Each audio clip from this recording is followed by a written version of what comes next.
ব্যস্ত, কোরআন প্রেমিক যারা তারা হেফজখানায় কোরআন নিয়ে ব্যস্ত। দুইজন দুই দিকে অবস্থান করছে। এজন্য আমরা যারা অন্যায়, অশ্লীলতা, বেহায়াপনা যা কিছু করি না কেন, আমাদের সন্তানগুলো এই হেফজখানায় বসে অন্তত এই গ্রামটাকে আল্লাহ তাআলার সকল প্রকার বালা মুসিবত, বিপদ আপদ, গজব সব কিছু থেকে রক্ষা করছে এই হাফিজিয়া মাদ্রাসা। এটা একমাত্র, কেবলমাত্র, শুধুমাত্র সত্য কথা। এই জন্য এই হাফিজিয়া মাদ্রাসা কোরআন তেলাওয়াত হয়। এই কোরআন কার বাণী? কোরআন কার বাণী? সন্দেহ হয়? এই পৃথিবীতে যত ধর্মগ্রন্থ আছে, যত ধর্মগ্রন্থ আছে, কোন ধর্মের লোক বলতে পারবে না আমার সামনে দাঁড়িয়ে এটা আসমান থেকে এসেছে। আমাদের ধর্মগ্রন্থ Gita, Bible, Tripitaka, জিন্দাবেস্তা, old testament, new testament, যেটাই বলেন না কেন, এগুলো সব আসমান থেকে এসেছে, আল্লাহর কাছ থেকে এসেছে। কেউ বলতে পারবে না, শুধুমাত্র মুসলমানরাই বলতে পারবে আমরা যে গ্রন্থ নিয়ে, ধর্মগ্রন্থ নিয়ে আসি, এই ধর্মগ্রন্থ ওই আসমান থেকে নাজিল হয়েছে, ঠিক কিনা? এই জন্য সেই আসমানি কিতাব আল্লাহ তাআলার পক্ষ থেকে এসেছে। আমরা যদি এই কোরআনের কাছে একে একে এই দুনিয়ার বিস্ময়ের বিস্ময়, অবিস্মরণীয়, অবিনশ্বর কোরআনুল কারীম আল্লাহ তাআলা এই পৃথিবীবাসীর জন্য হিদায়াতের জন্য পাঠালেন, ঠিক কিনা? হিদায়াতের জন্য পাঠালেন।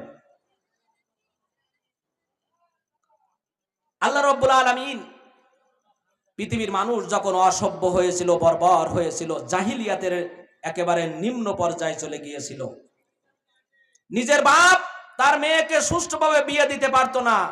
নিজের বাপ, পিতামাতা, মেয়ে হলে মুখ মলিন হয়ে যেত, নিজের কন্যা সন্তানকে জীবন্ত কবর দিয়ে দিত। সেই সমাজে আল্লাহ রাসূল চলে গেলেন হীরা গুহায়। এই অসভ্য জাতির সভ্য বানানো যায় কিভাবে? অভদ্র জাতির ভদ্র বানানো যায় কিভাবে? চুরি, ডাকাতি, খুন খারাপি, রাহাজানি, হত্যা, এই অশ্লীলতা, বেহায়াপনা বন্ধ করা যায় কিভাবে? এ সমাজ ভালো করা যায় কিভাবে? সেই চিন্তায়, পেরেশানিতে তিনি হীরা গুহায় গেলেন ধ্যান করতে। বর্তমানে আমাদের সমাজেরও কিছু লোক মুরাকাবা, মুশাহাদা করে, মসজিদে বসে ধ্যান করে। কি পাওয়ার আশায় ধ্যান করে এরা তা আল্লাহই জানে। এরা কি পাওয়ার আশায় ধ্যান করে? এ হাল তেরা জাল হায়, মাল তেরা মাকসুদ হায়। এদের উদ্দেশ্যই শুধুমাত্র দুনিয়া পাওয়া। কিন্তু আল্লাহ রাসূলের ধ্যান করার উদ্দেশ্য কি ছিল? কোরআন পাওয়া। আল্লাহ রাসূল ধ্যান করলেন দীর্ঘদিন, হীরা গুহার ভিতরে আল্লাহর কাছে সাহায্য চাইলেন। আল্লাহ রাব্বুল আলামিন আসমান থেকে ফেরেশতা পাঠিয়ে দিলেন জিবরিল আমিনকে, যাও আমার মুহাম্মাদের কাছে বিশ্ববাসীকে আলোকিত করার জন্য, অসভ্যকে সভ্য বানানোর জন্য, অভদ্রকে ভদ্র বানানোর জন্য, অমানুষদেরকে মানুষ বানানোর জন্য, চুরি, ডাকাতি, খুন খারাপি, রাহাজানি যদি সেই জায়গায় স্টপ করতে চায়, এই কোরআন নিয়ে যাও, আমার মুহাম্মাদের হাতে তুলে দাও। এই কোরআনের কাছে আমাদের অনেক জানার আছে, অনেক বুঝার আছে, অনেক পাওয়ার আছে। আল্লাহ রাব্বুল আলামিন বিশ্ববাসীকে বললেন, ইকরা বিসমি রাব্বিকাল্লাযী খলাক। হে বিশ্ববাসী, তোমরা যদি তোমাদের ভিতর পরিবার, সমাজ, রাষ্ট্র, আন্তর্জাতিক নেতৃত্ব দিতে চাও, তাহলে তোমরা কোরআন পড়ো, কোরআন অধ্যয়ন করো, কোরআন মুখস্থ করো, কোরআন পাঠ করো।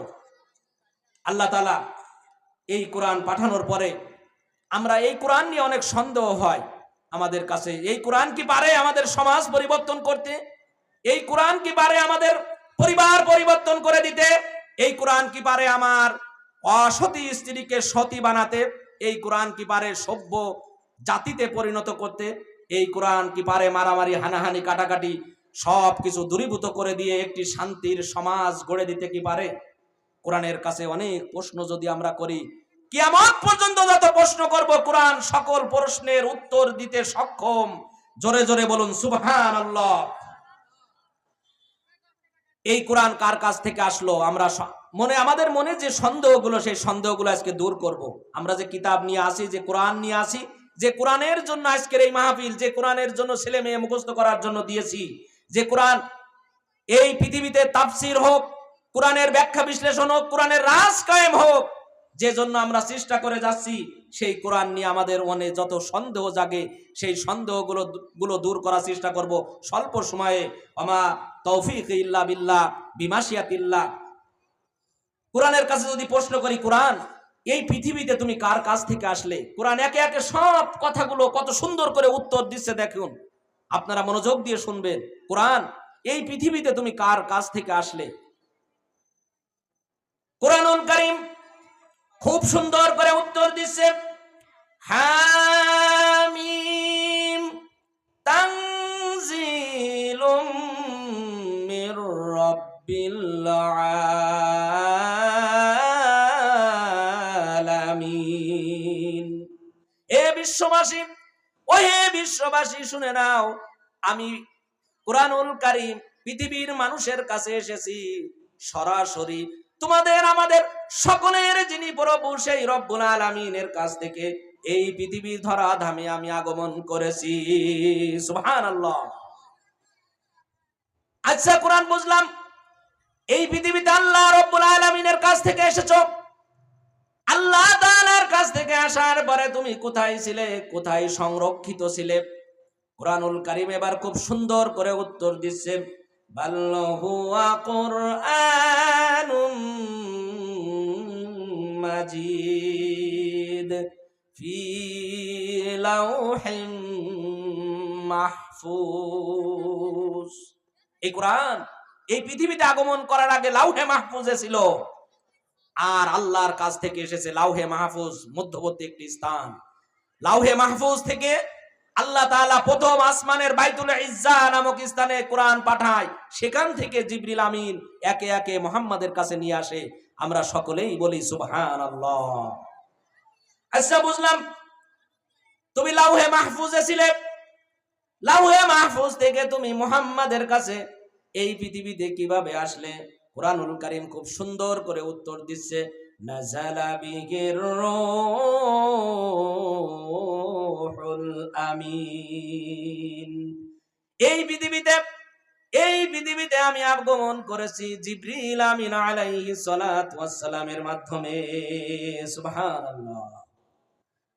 কোরআনুল কারীম এবার বলছে, আল্লাহ তাআলার পক্ষ থেকে এসেছি, লাউহে মাহফুজে ছিলাম, লাউহে মাহফুজ থেকে জিবরিল আমিনের মাধ্যমে পৃথিবীতে এসেছি। আচ্ছা, বুঝলাম কোরআন তোমার কাছে প্রশ্ন জাগে এবার, লাউহে মাহফুজ থেকে এই পৃথিবীতে তুমি জিবরিল আমিনের মাধ্যমে কার উপরে নাজিল হয়েছো, কার কাছে এসেছো, আমাদেরকে বলে দাও। কোরআনুল কারীম খুব সুন্দর করে বলছে, ওয়া আমিনু বিমা নুজিলা আলা মুহাম্মাদ ওয়া হুয়া হাক্কু মির রাব্বিহিম। কোরআনুল কারীম বলছে, এই পৃথিবীতে এসে আমি কোথাও থামিনি।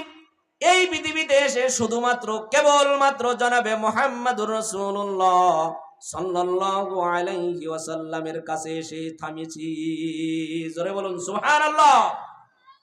আচ্ছা, বুঝলাম মুহাম্মাদের কাছে তুমি এসেছো, মুহাম্মাদের উপরে তুমি নাজিল হয়েছো। কোরআন তুমি এবার বলে দাও, এই পৃথিবীতে 12টি মাস আছে, কোন মাসকে তুমি আসার জন্য বেছে নিয়েছিলে? কোরআনুল কারীম খুব সুন্দর করে বলছেন, শাহরু রমাদানাল্লাযী উনজিলা ফীহিল কুরআন। এই পৃথিবীতে আমি রমজান মাসে নাজিল হয়েছি। কি মাসে? রমজান মাসে নাজিল হয়েছি। আচ্ছা, বুঝলাম মাস তোমার রমজান। তাহলে কোরআন তুমি বলো, সেই মাসের রাতে এসেছো না দিনে এসেছো? কোরআনুল কারীম এবার বলছে, ইন্না আনজালনাহু ফি লাইলাতিল কদর। রমজান মাসের লাইলাতুল কদরের রজনীতে আমি এই পৃথিবীতে আগমন করেছি।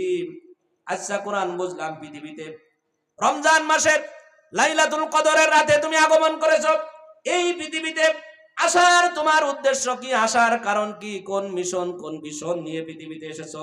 কোরআনুল কারীম এবার বলছে, কিতাবুন আনজালনাহু ইলাইকা লিতুখরিজান নাসা মিনাজ যুলুমাতি ইলান নূর। ওই হে বিশ্ববাসী, বিশ্ববাসী শুনে নাও, আমি পৃথিবীতে এসেছি সকল প্রকার জমাট বাঁধা অন্ধকার থেকে মানুষদেরকে হাত ধরে টেনে নিয়ে ইসলামের দিকে, কোরআনের দিকে, আল্লাহর দিকে নিয়ে আসার জন্য। জোরে বলুন সুবহানাল্লাহ। সম্মানিত হাজিরিন, এই কোরআন নাজিল হওয়ার পরে আমরা তো সমাজনীতি করি, রাজনীতি করি, অর্থনীতি করি, ফিলোসফি করি, ক্যাপিটালিজম, ন্যাশনালিজম, কত কিছু না করি আমরা। আমাদের সকল কিছুর প্রয়োজন হয় কোরআন তুমি বলে দাও। এই পৃথিবীতে আমরা যত ধরনের সমস্যায় পড়বো না কেন, কোরআন সকল সমস্যার সমাধান তুমি দিতে পারবে কিনা। খুব সুন্দর করে কোরআনুল কারীম এবার বলছেন, ওয়ানাজ্জালনা আলাইকাল কিতাবা তিবয়ানাল লিকুল্লি শাই। এই পৃথিবীতে আমি অযথা আসিনি, অকারণে আসিনি। পৃথিবীতে এসেছি ক্ষুদ্র থেকে ক্ষুদ্র বিষয়েও যদি পৃথিবীর সকল বিজ্ঞানীরা জিজ্ঞাসা করে আমার কাছে উত্তর পাবে। পৃথিবীর শত সাহিত্যিকরা যদি আমার কাছে প্রশ্ন করে উত্তর পাবে। পৃথিবীর যত দার্শনিক, গবেষক, যত চিন্তাবিদ আছে না কেন, তারা যা প্রশ্ন করে সকল প্রশ্নের উত্তর আমার কাছে পাবে। সুবহানাল্লাহ। এই কোরআনের আরো কিছু বৈশিষ্ট্য আছে। কোরআনের বৈশিষ্ট্য, এক নাম্বার বৈশিষ্ট্য হলো অদৃশ্য সৃষ্টিকর্তা, অদৃশ্য আল্লাহ। সেই অদৃশ্য আল্লাহ রব্বুল আলামিনের দৃশ্যমান যদি কোনো জিনিস পৃথিবীতে থাকে, সেটাই হলো আল কোরআন। আল্লাহ রব্বুল আলামিনকে দেখা যাবে না। আল্লাহ তাআলা বলছেন, লা তুদরিকুহুল আবসার ওয়া হুয়া ইউদরিকুল আবসার ওয়া হুয়াল লাতীফুল খবীর। আল্লাহ রব্বুল আলামিন বলছেন, এই কোরআন যে প্রভু নাজিল করেছে, যে সৃষ্টিকর্তা নাজিল করেছে, তোমাদের চর্ম চক্ষু দিয়ে সেই প্রভুকে দেখা যাবে না। যদি দুনিয়াতে তোমরা দেখতে, তাহলে জান্নাতে যাওয়ার পরে আল্লাহর সাথে যে দিদার হবে, এই দিদারের কোনো মর্ম থাকতো না, আকর্ষণ থাকতো না। আল্লাহ রাব্বুল আলামিন পর্দার আড়ালে থাকলেন, পর্দার আড়াল থেকে এই কোরআন নাজিল করলেন। কোরআনকে দৃশ্যমান করে দিয়ে বললেন, এই কোরআনটা নিয়ে যাও, কোরআনটা মানো। যদি কোরআন তোমরা মানো, তাহলে তোমাদের কি হবে? ফামান তাবিআ হুদায়া ফালা খাউফুন আলাইহিম ওয়ালা হুম ইয়াহজানুন। কোরআন যদি মানি, কোরআন যদি ব্যক্তি জীবনে মানি, পরিবার, সমাজ, আন্তর্জাতিক রাজনৈতিক পর্যায়ে, সকল পর্যায়ে যদি এই কোরআন মানি, তাহলে আল্লাহ রাব্বুল আলামিন বলছেন, ফালা খাউফুন আলাইহিম ওয়ালা হুম ইয়াহজানুন। পরিবারে কোনো ভয় থাকবে না, সমাজে কোনো ভয় থাকবে না, রাষ্ট্রে কোনো ভয় থাকবে না, আন্তর্জাতিক পর্যায়ে কোনো ভয় থাকবে না। কোরআন যদি মানি, তাহলে আমাদের কি হবে? আল্লাহ রাব্বুল আলামিন আরো বলছেন, ওয়ালাউ আন্না আহলাল কুরা আমানু ওয়াত্তাকাউ লাফাতাহনা আলাইহিম বারাকাতিম মিনাস সামা। আল্লাহ তাআলার কোরআন যদি মানা হয়, আল্লাহ রাব্বুল আলামিনকে যদি মানা হয়, আল্লাহ তাআলা বলছেন, যে ব্যক্তি কোরআন মানবে, যে পরিবার কোরআন মানবে, যে সমাজ কোরআন মানবে, যে রাষ্ট্র কোরআন মানবে, আল্লাহ তাআলা বলছেন, আমার আসমানের দরজা, রহমতের দরজা তাদের জন্য, সেই পরিবারের জন্য, সমাজের জন্য, রাষ্ট্রের জন্য, আন্তর্জাতিক পর্যায় পর্যন্ত আমার রহমতের দরজা তাদের জন্য খুলে দিব। তাদের যা ইচ্ছা তারা তাই চেয়ে নিতে পারবে। সুবহানাল্লাহ। সম্মানিত হাজিরিন, আমি সূরা বাকারার প্রথম আয়াত তেলাওয়াত করেছিলাম। আয়াতটার শাব্দিক অর্থ হচ্ছে যালিকাল কিতাব লা রাইবা ফি। সমাজে আমাদের এই ভুলটা ভেঙে দিয়েই আমি আমার কথা সংক্ষেপে করে নিয়ে আমি শেষ করছি। সেটা হচ্ছে, এই কোরআনের ভিতরে কোনো সন্দেহ নাই, কোনো ভুল নাই। আরে ভাই, কোরআন তো এসেছে বিশ্ব ধরনী, বিশ্ব বিধাতার কাছ থেকে। এই কোরআনের ভিতরে ভুল আছে আশা করো কি করে? এই কোরআন তো আসমান থেকে এসেছে, এখানে ভয় নাই। মূলত অর্থ এটা না। অর্থ হলো, যারা পরিবার নিয়ে সংশয়ে আছে, সমাজ নিয়ে সংশয় আছে, রাজনীতি নিয়ে সংশয় আছে, ভয়ে আছে, যারা আন্তর্জাতিক পর্যায় নিয়ে সমস্যায় আছে, যারা চিন্তায় আছে, এই কোরআন আমাদের সমস্যার সমাধান দিতে পারবে না।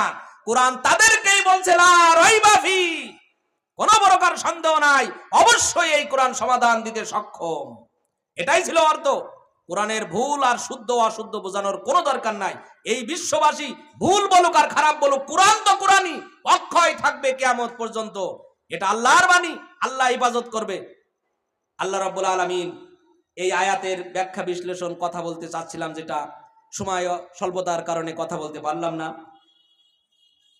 আল্লাহ তাআলার কাছে দোয়া করে যে কথাগুলো বললাম, সেই কথাগুলো অনুযায়ী কোরআনটা আমাদের জীবনে আঁকড়ে ধরতে পারি। এই কোরআন নিয়ে আমরা মরতে চাই, এই কোরআন নিয়ে বাঁচতে চাই, এই কোরআন নিয়ে আমরা সব জায়গায় কায়েম করে দিতে চাই কি চাই না? আমার সাথে বলুন, কোরআন আমরা রাষ্ট্রীয় পর্যায়ে চাই কি চাই না? এটা মুসলমানের চাওয়া এবং পাওয়া, এটা মুসলমানদের চাওয়া এবং পাওয়া। যদি কোনো মুসলমান না চায়, মুশরিক হয়ে মারা যাবে, কোনো প্রকার কথা নাই। আমি মুফতি হয়ে ফতোয়া দিয়ে গেলাম, এর বিপরীত চিন্তা যে করবে সে মুশরিক হয়ে মারা যাবে। আল্লাহ রাসূলকে বললেন আন আকিমুদ্দিন,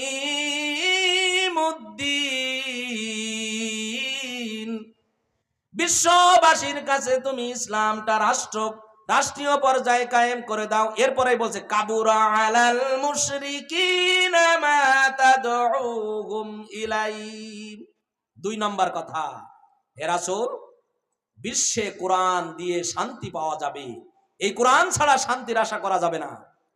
এ বাদে যারাই ওই সমাজে, আল্লাহ রাসূলের সমাজের কথা চিন্তা করুন, আল্লাহ রাসূলের কাছে কোরআন এসেছে কোরআন দিয়ে শান্তি প্রতিষ্ঠা করার জন্য। এর বিপক্ষে যারাই ছিল তারা কি সব ইমানদার? তারা সব মুশরিক ছিল। তারা কি ছিল? মুশরিক ছিল।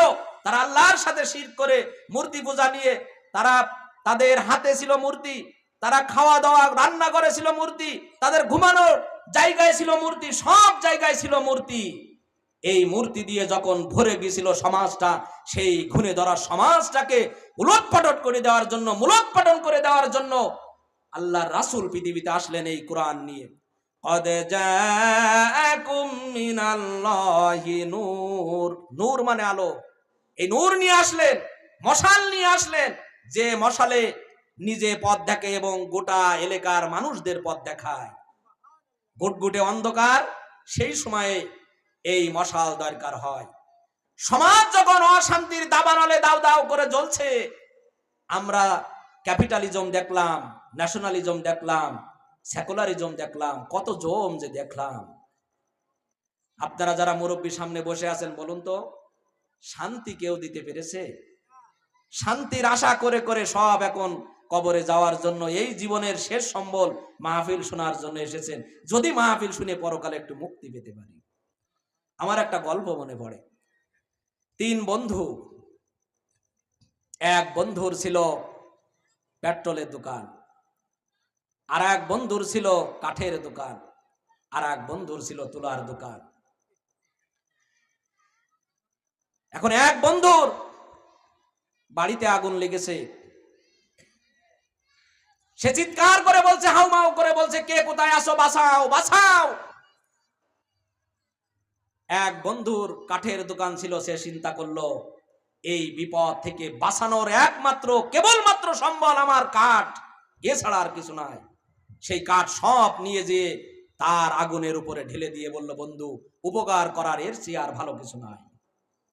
এই আগুন থামবে? এই আগুন নিভে যাবে না? দ্বিতীয় বন্ধু, যার পেট্রোলের দোকান ছিল, চিৎকার করে হাউমাউ করছে, বন্ধু, আমার বাড়িতে আগুন লেগেছে, কে কোথায় আসো, বাঁচাও বাঁচাও। দ্বিতীয় বন্ধুর ছিল পেট্রোলের দোকান, চিন্তা করলো আমি আমার এই পেট্রোল দিয়ে সাহায্য করা ছাড়া কোনো উপায় নাই। দ্বিতীয় বন্ধু যে তার পেট্রোল ঢেলে দিল সে আগুনের ভিতরে। তৃতীয় বন্ধুর ছিল তুলার দোকান, চিন্তা করলো এই তুলা নিয়ে যে এই ঢেলে দিই। বলুন তো, ওই বন্ধুর বাড়িতে আগুন একেবারে নিমিষেই থেমে গেল না? থেমে গেল না? এই পৃথিবীতে শান্তির কথা বলে বলে, শান্তির কথা বলে বলে গণতন্ত্রের ধারক এবং বাহক আমেরিকা, সে আজ শান্তির কথা বলে বলে গোটা পৃথিবীতে অশান্তির আগুন দাও দাও করে জ্বালিয়ে দিয়েছে, দিয়ে বলছে, কে কোথায় আসো, বাঁচাও বাঁচাও, আমার আগুন থামিয়ে দাও। এই পৃথিবীর দেশে দেশে যত বুদ্ধিজীবী ছিল, সেই বুদ্ধিজীবী তো পুঁজিবাদে বিশ্বাসী, সেই বুদ্ধিজীবী তো ধর্ম নিরপেক্ষতায় বিশ্বাসী। সেই বুদ্ধিমত্তা দিয়ে, তার কৌশল দিয়ে পৃথিবীর আগুন থামানোর চেষ্টা করলো। আপনারা বলুন, এই পৃথিবীর আগুন আজও পর্যন্ত কি থেমেছে? কোথায় Chechnya, Bosnia, Iraq, Iran, Syria, Libya, কোথায় তারা? সব দুনিয়া থেকে নিঃশেষ হয়ে যাচ্ছে। মুসলমান যেখানে নির্যাতন করতে হবে সেখানে, মুসলমান যেখানে বোমা ফেলতে হবে সেখানে বোমা ফেলে তারপরে দোষ আবার চাপাতে হবে মুসলমানদের উপরে। এই জন্য এই কোরআন, আমি গতকাল সাতক্ষীরা থেকে আসছিলাম, সাতক্ষীরা মেডিকেল কলেজ, তার পাশেই দেখি সুন্দর একটি হেফজখানা, তালিমুল কোরআন হেফজখানা, মাদ্রাসায় হাফিজিয়া মাদ্রাসা। আমার ব্রেনে যে জিনিসটা আসলো, এই মেডিকেল কলেজ থেকে একজন রোগী বাঁচানো হবে কিভাবে, একজন অসুস্থ ব্যক্তিকে বাঁচানো হবে কিভাবে, তা শিক্ষা দেওয়া হয়। পাশাপাশি আমার যে হাফিজি মাদ্রাসা, এখানে আমরা হেফজ থেকে মুখস্থ করাই, কোরআন মুখস্থ করে, এই মুখস্থ করার পরে আমরা এই সন্তানদেরকে ভালোভাবে চর্চা করতে আর পারি না, শিক্ষা দিতে পারি না। যার কারণে হুজুর সমাজ যদি, সারা পৃথিবীর হুজুর যদি ধুয়ে মুছেও খায়, তাও কাজ হবে না। এই জন্য হাফিজি পড়ানোর পরই আপনাদের জেনারেল লাইনে দিতে হবে। কিন্তু আমার পরামর্শ হলো, আপনাদের সন্তানদেরকে প্রথম হাফিজি মাদ্রাসায় দিবেন। আমি হাফিজি শেষ করেছি, হেফজ শেষ করেছি 2000 সালে, 2000 সালে হেফজ শেষ করেছি। তারপরে নুরানি শেষ করেছি, কারিয়ানা শেষ করেছি।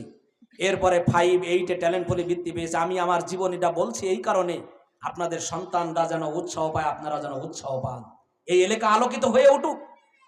হেফজ শেষ করার পরে ওই যে হুতোষে মুখস্থ করা, আপনারা বলেন যারা শিক্ষিত আছেন, সায়েন্সের যত সূত্র, ম্যাথের যত সূত্র, কোরআন যেভাবে বুঝুক আর না বুঝুক মুখস্থ করার একটা প্র্যাকটিস হয়ে যায়, সায়েন্সের সূত্রগুলো এইভাবে মুখস্থ করবে, তারা একটুও বাঁধবে না। এই জন্য সন্তানদেরকে হেফজখানায় দিবেন। হাফিজি হওয়ার পরে তারপরে তার মাদ্রাসায় অন্য লাইনে দিবেন। এরপরে সন্তানদেরকে আলেম বানানোর জন্য ভালো ভালো প্রতিষ্ঠান আছে, সেখানে দিবেন। আপনাদের বিশ্ববিদ্যালয় যাবে এই সন্তানগুলো। এই বাংলাদেশ থেকে, এই মনিরামপুর থেকে আমরা কোনো সন্তান কেন উৎপাদন করতে পারছি না? মিজানুর রহমান আজারি শুনি, আমির হামজা শুনি, আমরা কেন চান্দুয়া থেকে ভালো সন্তান, জগৎ বিখ্যাত সন্তান কেন বানাতে পারছি না? আমি আপনাদের এই হাফিজিয়া মাদ্রাসা, চান্দুয়া মেসেরিয়া হাফিজিয়া মাদ্রাসার কমিটির কাছে অনুরোধ করে গেলাম, আপনারা এদিকে খেয়াল করবেন। সর্বোপরি আমি আপনাদের এলাকার জামাই, আপনারা আমার চেনেন, আমার শ্বশুরের নাম ছিল আপনাদের সোহরাব ওস্তাজি। আমি ওনার ছোট মেয়েকে বিয়ে করেছি, 2 বছর হতে গেল। আমি জালজরা মাদ্রাসা আরবি প্রভাষক হিসাবে আছি, আমারও চাকরির বয়স এই 1.5 বছর হচ্ছে। আমি সেই সুবাদে আমি এই এলাকার জামাই, তাই না? আপনারা যারা শ্বশুর সমতুল্য আছেন তাদের আমি জামাই, যারা আমার বয়সের ছোট সমবয়সী তারা আমার শালা হিসাবে আছেন। আমি সকল শালাদের উদ্দেশ্যে বিয়ে করার ক্ষেত্রে 4টি পরামর্শ দিয়ে যাই। 1 নম্বরে সম্পদ দেখে বিয়ে করবেন। এই শালারা যারা, তাদেরকে বলছি, বিয়ে করার ক্ষেত্রে এটা লক্ষ্য করতে হবে, সম্পদ দেখে বিয়ে করতে হবে। 2 নম্বরে তার রূপ লাবণ্য দেখে বিয়ে করতে হবে। 3 নম্বরে তার বংশ দেখে বিয়ে করতে হবে, জাতের মেয়ে কালো ভালো, নদীর পানি ঘোলা ভালো। 4 নম্বরে তার দিন দেখতে হবে, ইসলাম প্রিয়, এটা দেখতে হবে। আল্লাহ রাসূল বলছেন এই 4টার ভিতরে সবচেয়ে গুরুত্ব দিবা, সে দিন কেমন জানে, ইসলাম কেমন জানে, ইসলাম কেমন মানে। আল্লাহ তাআলা আমাদের যে কথাগুলো এলোমেলো ভাবে কথাগুলো বললাম, এই কথাগুলো মানার, বোঝার, উপলব্ধি করার তৌফিক দান করুন। আমি সকলকে আবার আমার অন্তরের অন্তঃস্থল থেকে সালাম জানিয়ে বিদায় নিচ্ছি। আসসালামু আলাইকুম ওয়া রাহমাতুল্লাহি ওয়া বারাকাতুহু।